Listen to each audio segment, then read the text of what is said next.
ya Zahra, Fatima ya Zahra, Fatima ya Zahra, Hadi al-Banun. Bil munjazi kelawan kang den lulusaken al wasiat wa wasiat wa bil mutlaqi lan kejaba kelawan mutlak atamlikul muakitati apa ngamilikaken kang den waktu-waktu wa kharaja bil aini lan kejaba ya hiba kelawan air wa kharaja bil aini lan kejaba kelawan ain batul manafi apa hiba pirang-pirang kemanfaatan wa kharaja bi alil ayatil wasiyat lan kejaba kelawan tingkah urip apa wasiat wala tasyulibatu illa bijabin wa qabulin lan ora nanas sapa apa hiba angin kelawan nganggo ijab wa qabulin lan qabul labdon kelawan lapan. Krungu ya, krungu. Mudah-mudahan Allah ridhonya pas mati lampu. Amin. Jebengen mah horor ya. Bismillahirrahmanirrahim. Faslun fi ahkamil hibbati. Satu pasal menerangkan masalah hibbah, pemberian. Ada pasalnya, ada hukumnya. Baik secara negara ataupun secara agama. Tentu yang kita ikuti secara agama. Kenapa? Secara negara mah yang gak ada tuntutan apa-apa, namanya hibah. Wa ya lugatan ma'khudatun min hububirri. Yang namanya hibah diambil dari bahasa hububurri, bertiupnya angin. Itu hibah secara bahasa. Awal kata hibah dari bahasa Arab artinya bertiupnya angin atau pindah tempatnya, hak milik terhadap orang lain. Sama tuh, bertiupnya angin. Wa yajuzu an takuna min haba min naumihi. Boleh juga hibah itu awalnya dari kata-kata telah bangun dari tidur. Artinya hibah itu awalnya dari sastra Arabnya. Apa yang dimaksud? Pakaan nafa'ilaha istaiqadha lil ihsan, seolah-olah orang yang hibah, orang yang memberikan hibah terhadap orang yang diberi atau mauhub alaih, dia bangun dari tidurnya berbuat kebaikan, seolah-olah seperti itu, maka disebutlah hibah dalam bahasa Arab. Kemudian diambil dalam bahasa Indonesia juga. Sama, bahasa Arabnya hibah, bahasa Indonesia juga hibah. Di banyak sekali bahasa Arab yang diambil oleh orang Indonesia. Wa ya fi syar'i tamliku munjaju mutlaqin fi aini halil hayat. Tapi menurut agama yang tadinya hububurri, bertiupnya angin, bangun dari tidur, itu bahasa sudah menjadi mutlak, sehingga menurut istilah yang namanya hibah adalah pemberian terhadap orang lain. Yaitu menurut agama pemberian kepemilikan, pindah kepemilikan yang dibolehkan secara mutlak, lulus secara mutlak fi ainin dalam satu benda halal hayati di waktu hidup, bila iwadin tidak ada ketergantungan, tidak ada pergantian, tidak ada bayaran, cuma-cuma lah. Itu hibah secara agama. Kemudian walau minal ala fa kharaja bil munjajil wasiyah. Apakah di dalam masalah hibah ini dapat pahala? Dapat. Sebab di zaman sahabat juga banyak sekali perkara hibah. Seperti pemberian tanah dari negara, yaitu kota Madinah, diberikan kepada masyarakat untuk dicocok tanam, untuk pertanian. Ada. Kemudian ayatnya ta'awanu bil birri wat taqwa, saling tolong menolonglah dalam kebaikan dan ketakwaan. Kan tolong menolong hibah itu karena mutlak, tidak ada tuntutan apapun. Nah, dengan kata al-munjazil wasiat, diperbolehkannya hibah, maka yang namanya wasiat itu bukan hibah.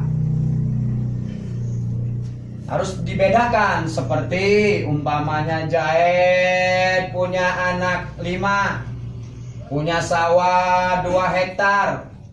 Kemudian Jaed berwasiat terhadap anaknya yang 5, Muhammad, Hamid, Mahmud, Sarkilah, Sarniti. Sarkilah itu punya abah yang 1/2 hektar. Kalau abah meninggal untuk kamu. Itu bukan hibah, itu wasiat. Beda. Kemudian jatuh hukumnya hukum waris, bukan hukum hibah. Gitu. Beda, jadi antara wasiat dengan hibah beda. Karena hukumnya nanti berbeda. Wasiat wajib dilaksanakan jika masuk dalam urusan agama. Tapi kalau wasiatnya yang diharamkan oleh agama nggak bisa. Seperti umpamanya yang diharamkan agama, Zaid berwasiat terhadap anaknya, Khalid, Lid, lamun abah mati, adu si korbanyu figur. Umpama si Khalid pening karena dia awam nggak tahu hukum agama, dia adu si korban figur umpamanya. Haram itu dilaksanakannya dan wasiatnya juga haram. Nggak boleh. Karena saking awamnya, orang Kaliawi ngemel, bahasanya ngemel orang Kaliawi mah. Padahal nazar, hukum agamanya nazar. Kita nangis ngemel, jalamun anak kita kawin, kita ikut nyanyi. Haram hukumnya itu. Wajib ditinggalkan nazar itu. Saya nazar jetat, amun anak kita kawin, kita harap nyanyi. Lagunya lagu dangdut umpama. Wis diapali, bener-bener diapalin. Nyanyi dosa, nazarnya dosa, melaksanakannya dosa. Jadi kadang-kadang hukum itu wajib jadi sunnah, sunnah jadi wajib, haram jadi halal, halal jadi haram, halal jadi haram. Kadang-kadang seperti itu hukum. Tergantung atau melihat kondisinya. Seperti halnya kita tidak makan 3 hari 3 malam di dalam hutan. Dan menurut kebiasaan kalau umpama nggak ada yang masuk mati, ada babi, tembak babi, makan halal. Dalam posisi darurat, nggak ada lagi yang dimakan, cuma babi, makan babi, darurat namanya. Nah itu kondisional namanya. Yang tadinya haram menjadi halal. Begitu pula hukum nadar, hukum wasiat. Wasiat yang benar-benar tidak melanggar agama, minimal wasiat itu wasiat yang dibolehkan. Tidak diwajibkan, tidak disunahkan. Dapat pahala enggak wasiatnya, tapi menurut agama tidak haram, boleh tuh laksanakan. Yang tadinya boleh, hukumnya wajib. Seperti dia berwasiat, umpamanya ketika saya meninggal dunia, tolong saya dipidiahkan. Harta saya ada 500 juta, yang 200 juta tolong sedekahkan, yang 300 ambil untuk kamu orang. Yang 200 juta itu wajib dikeluarkan. Yang tadinya tidak wajib. Sedekah itu kan sunnah. Itu wasiat yang mesti dijalankan. Tapi kalau wasiatnya pas hukum keharaman, wajib ditolak. Banyak itu yang seperti itu, banyak. Kemudian wabil mutlaki atamlikul muakkitati wa kharaja bil ain. Kemudian dengan mutlak, dengan bahasa pemberian hibah itu mutlak, tidak ada tuntutan yang lain, maka keluarlah yang namanya hibah tapi di waktu-waktu. Saya kasih umpamanya ini tanah dalam waktu 3 bulan. Itu bukan ngasih, minjemin namanya. Bukan dikatakan hibah, meminjamkan secara mutlak. Kemudian dengan bahasa benda yang harus diberikan, yang namanya hibah itu harus benda, maka pemberian kemanfaatan itu bukan hibah namanya, meminjamkan pula. Mana pemberian kemanfaatan? Saya kasih ini mobil selama 3 bulan atau seterusnya, asal balikin. Kemanfaatannya yang diambil. Itu bukan hibah. Bahasa sekarang, dilepas palanya, pegang buntutnya. bukan hibah, itu hanya pemberian kemanfaatan. Wa kharaja bi alil ayatil wasiyah wala tasil ibatu ila bi ijabin qabul. Kemudian hibah itu tidak akan sah hukumnya secara agama kecuali ada ijab dan qabul. Ada lafadznya, ngomongnya, kemudian dipegang oleh orang yang diberi atau yang menerima hibah tadi. Contoh kecil, kita umpamanya ngasih rokok ke kawan sebungkus, tuh rokok tuh ambil, ya taruh aja di meja, belum dipegang-pegang, sampai besok nggak dipegang-pegang, itu ambil lagi boleh, karena belum dipegang oleh yang diberi. Tapi kalau sudah dipegang, haram diambil lagi. Karena belum dipegang tadi, tidak ada ijab dan qabul. Walau ada bahasa ini rokok untuk kamu, kemudian si yang diberi itu tidak memegang, setahun umpamanya rokok itu ada di meja, kalau umpamanya tidak pernah dipegang, boleh diambil lagi. Tapi kalau sudah dipegang, walau sedetik, haram diambil lagi, karena sudah hak dia. Itu hukum hibah. Kecilnya, kan besarnya hibah biasanya tanah, rumah, kebun. Wa dzakarul musannifu dabitan al mauhubu fi qauli lafad wa kullu ma jaja bai'uhu jaja hibbatuhu. Kaidah Imam Syafi'i, setiap perkara yang sah dijual belikannya sah dihibahkannya. Ini kaidah. Kaidah itu kalau dalam sekolah namanya rumus.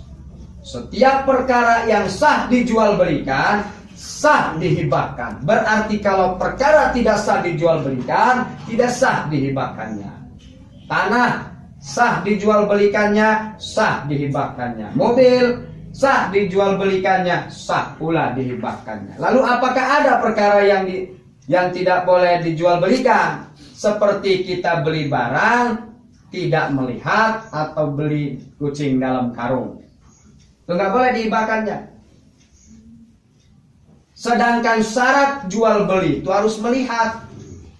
Andaikan kita jual beli kita tidak melihat, yang membeli tidak melihat, maka jual beli itu rusak secara agama.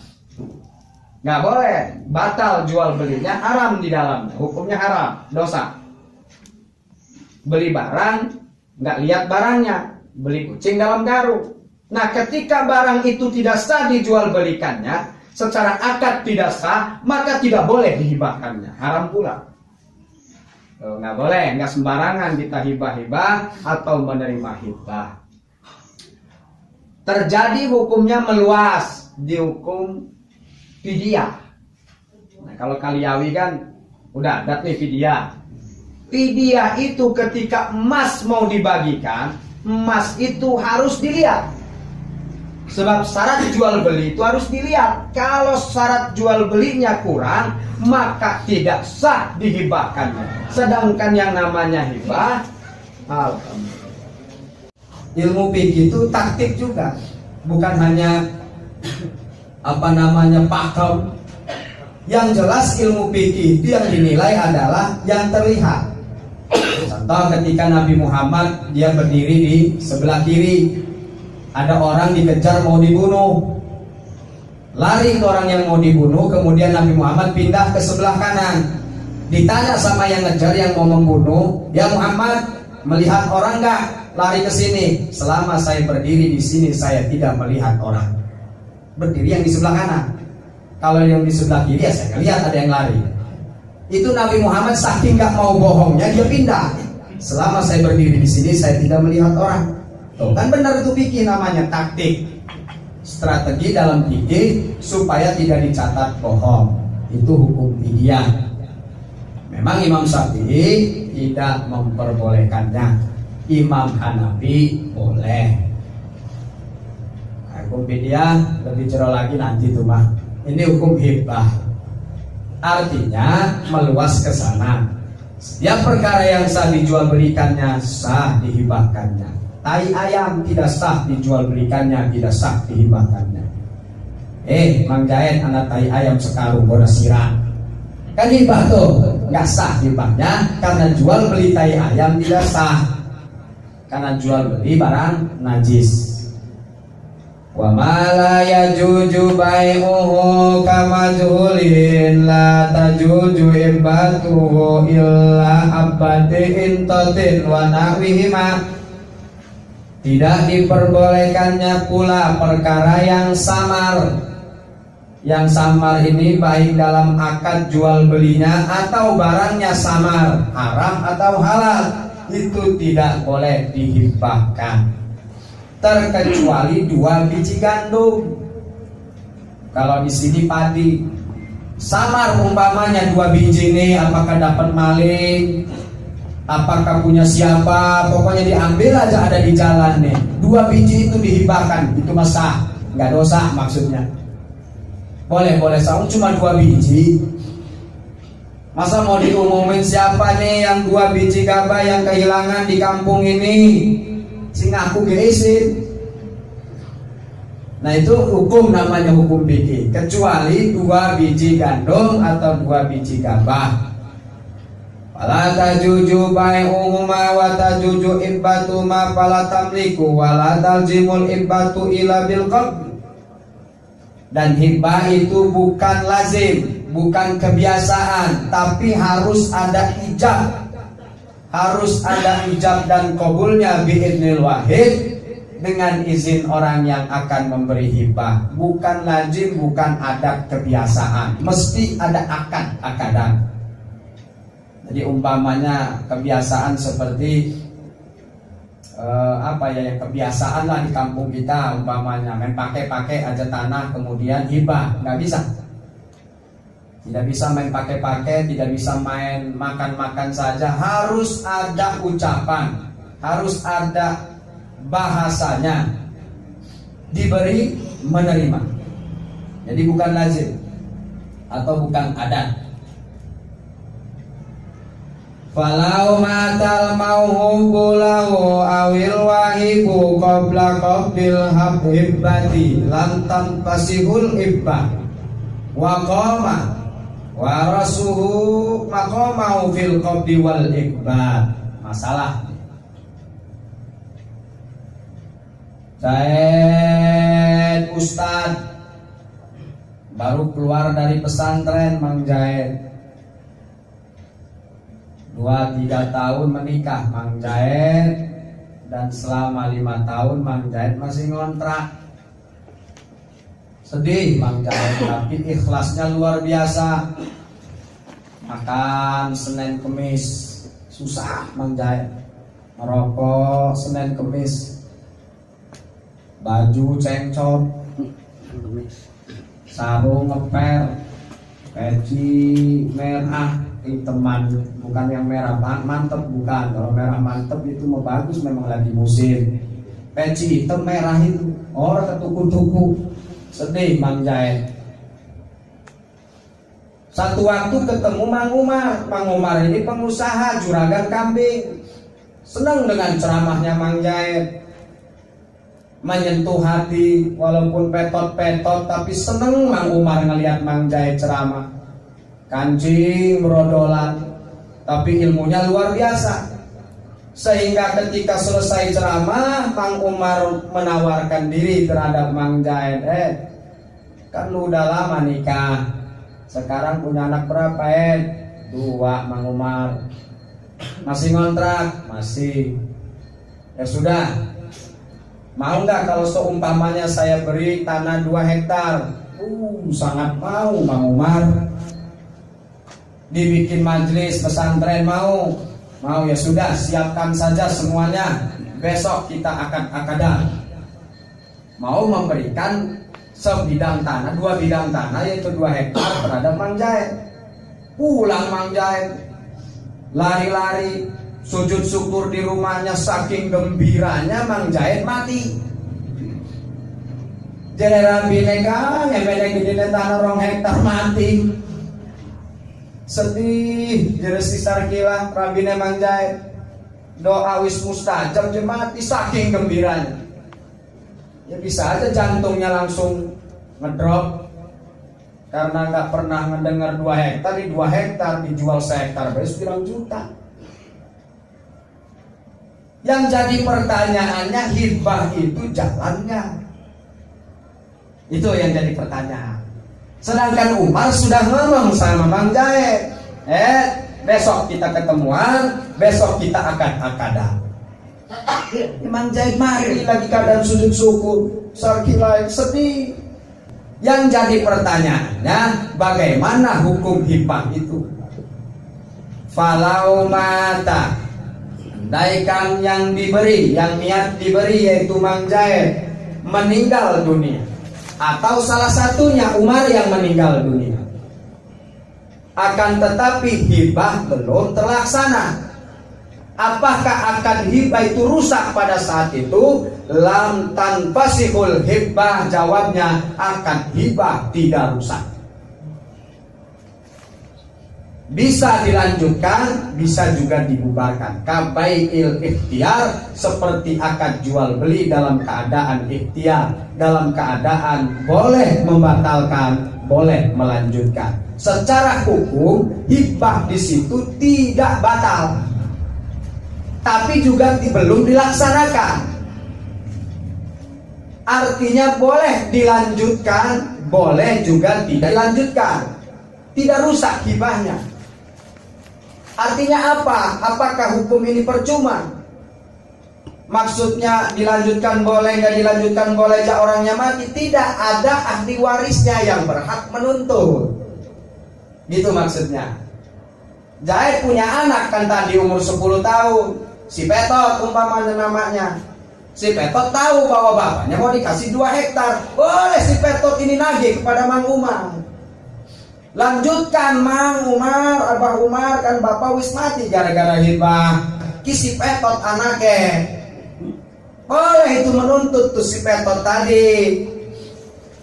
Sebab bahasanya waqama warasatuhu maqama fil qabdi wal ibad. Si Petot boleh menuntut terhadap Mang Umar, dia berdiri di tempat berdiri bapaknya, yaitu dalam keadaan mauhub lahu atau yang akan diberi hibah. Posisinya digantikan oleh Mang Petot. Kalau Mang Umar itu ada baik hati, maka lanjutkan hibahnya. Jika kejam, dibatalkan pun boleh. Tapi hukum fikih, Mang Petot berhak menuntut.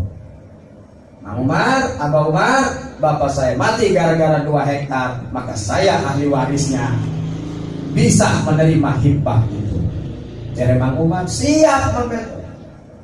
Ya bapak sirahnya mati, mau aja mati. Akhirnya dikasihlah 2 hektar itu terhadap si Mang Petot, boleh. Tapi boleh juga Mang Umar membatalkan sebab akadnya belum terjadi, kecuali akadnya sudah terjadi. Nggak bisa diambil lagi. Weda qabado hal mauhub lahu lam yakun lil wahib ayarja biha illa ayyakuna walidan. Ketika Mang Umar sudah terjadi akad-akadan dengan Mang Jaid, meninggal ataupun tidak Mang Jaid, kemudian Mang Umar dimarahin sama istrinya umpamanya. Jadi si Sarniti si Rama Umar bebisaan bang. Nasi 2 hektar cuma-cuma sama si Jaid, enak-enak isar kila umpamanya. Ribut, tapi sudah terjadi akad-akadan. Sudah diberi 2 hektar kepada Mang Jaid, Jaid sudah menerima qabil tuh. Saya terima 2 hektar ini. Gak bisa Mang Umar, baik secara paksa ataupun dia menuntut terhadap hakim, ketok palu hakim, kamu gak boleh mengambil kembali. Itu hukum. Andaikan dia menuntut ke kehakiman, gak bisa karena sudah dihibahkan, sudah tanda tangan, materai umpamanya kalau di Indonesia. Gak bisa diambil lagi. Mau dibunuh Mang Umar sama istrinya, gak bisa secara hukum. Karena sudah ditanda tangani kalau umpama di Indonesia. Tapi kalau hukum Islam gak usah tanda tangan, cukup dengan saya terima. Sudah gak bisa lagi diambil itu 2 hektar kepada istrinya Mang Umar. Haram hukumnya. Sama seperti rokok tadi, ketika sudah dipegang kemudian diambil lagi, haram hukum. Barang yang sudah diberi diambil lagi, haram, nggak boleh, kecuali belum dipegang. Dan kecuali yang mengambil kembali atau yang memberi itu orang tua, illa an ayyakuna walidan. Dan punya bapak Khalid Kata Khalid, abang 2 tanah embene tuku baru beli tuh tanah di Banjar, ada 7 hektar. Yang seperempat hektar ambil aja mak lo tang. Ambil untuk usaha apa tadi jual terserah. Begitu dapat seminggu bapaknya berubah pikiran. Waduh enak-enak isi jahit, duitnya bebas kena duit 100 juta, diambil kembali sama bapaknya, boleh? Karena dia bapaknya bukan orang lain. Wa in ala sampai ke atas yaitu kakek dan buyutnya. Kakeknya umpamanya yang memberi kepada cucunya, berubah pikiran cucunya, kakeknya diambil kembali, boleh? Karena dia kakeknya. Dan buyutnya umpamanya, buyut punya cicit, si buyut ngasih sama cicit. Si buyut lupa, si buyut ini lagi umpamanya berubah kembali, diambil lagi, boleh. Beda dengan orang lain yang memberi.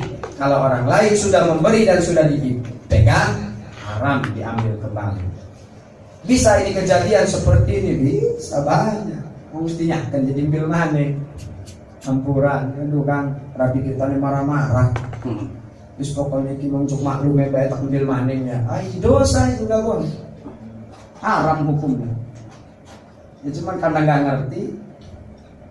Walaupun umpamanya yang diberi itu ikhlas, ya sudah sih kan nggak apa-apa daripada nanti ribut. Tetap dosa dia, nggak boleh.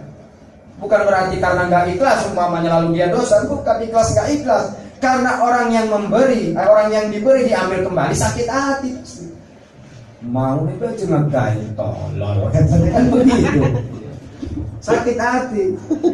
Mendingan nggak usah ngasih.